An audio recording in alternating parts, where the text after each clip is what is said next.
Ka-Express, malakas ang usap-usapan ngayon sa international basketball circles na si Kai Sotto ay posibleng may nakaabang na short-term NBA contract. Ayon sa mga kumalat na impormasyon, may paniniwala na maaring napirmahan na ang kontrata at hindi pa lamang inilabas sa media dahil sa timing at proseso ng liga. Sa NBA, normal ang ganitong sitwasyon lalo na kung two-way o short-term deal ang pinag-uusapan, kung saan hinihintay ang tamang window bago ito inanunsyo.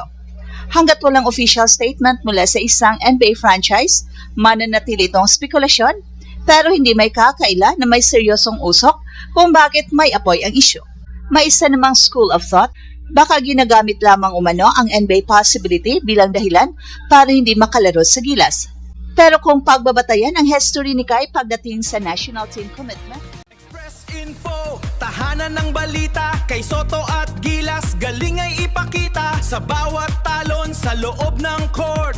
Pusong Pinoy sa mundo'y nag-uulat, dahil tayo ang ginulat ang mundo. Pinoy excellence sa esports buo, ginulat ang mundo.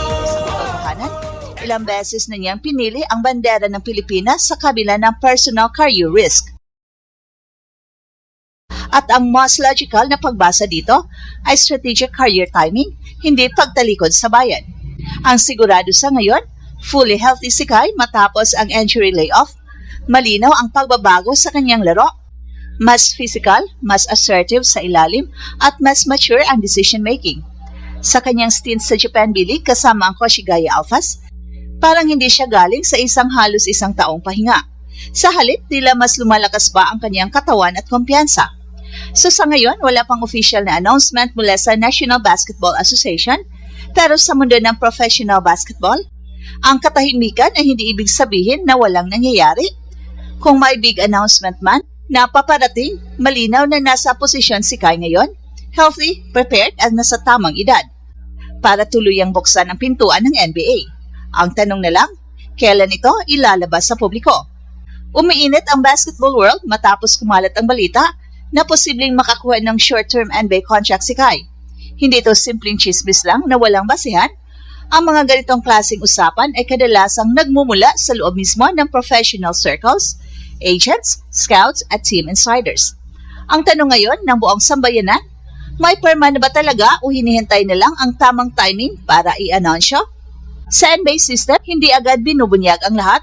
May mga pagkakataon na may kasunduan na in principle pero hinihintay ang roster movement, waiver clearance at tamang calendar window bago gawing official, lalo na kung short-term deal o Exhibit 10 o two-way contract ang pinag-uusapan. Strategic ang paglalabas ng balita, kaya may mga naniniwala na kung walang konkretong usapan sa likod, bakit ilalabas ang possibility? Sa professional level, hindi nilalaro ang ganitong idea kung walang solid ground. At habang lumalakas ang NBA whispers, may ibang nagsasabi na baka ito raw ang paraan lamang para magkaroon ng dahilan si Kai na hindi sumama sa gilas sa isang window. Pero kung babalikan ang track record ni Kai, ilang beses niyang ipinakita ang kanyang commitment sa ating national team kahit may personal career implications. Hindi madaling iwan ang international duties kung wala talagang mas malaking professional opportunity na kailangang protektahan. Ang ganitong desisyon ay madalas hindi emotional kundi strategic, mas lalong tumitibay ang posibilidad dahil sa kasalukuyang kondisyon ni Kai. Fully healthy siya matapos ang kanyang injury setback. Sa kanyang paglalaro sa Japan B-League kasama ang Koshigaya Alphas, kapansin-pansin ang evolution ng kanyang laro. Mas physical ang galawan, mas matatag sa ilalim, at hindi na basta napaatras sa contact. Ang dating finesse big man ay mas nagiging volleyball presence na ngayon. Ang kanyang maturity sa court awareness at timing ay halata na rin. Hindi ito ang laro ng isang atleta na galing sa halos isang taong pahinga. Sa halip, parang mas nag-refine pa ang kanyang katawan at confidence. Ang ganitong development ay eksaktong hinahanap ng mga NBA team sa isang developmental big, length, mobility, improved strength, at willingness na makipagbanggaan.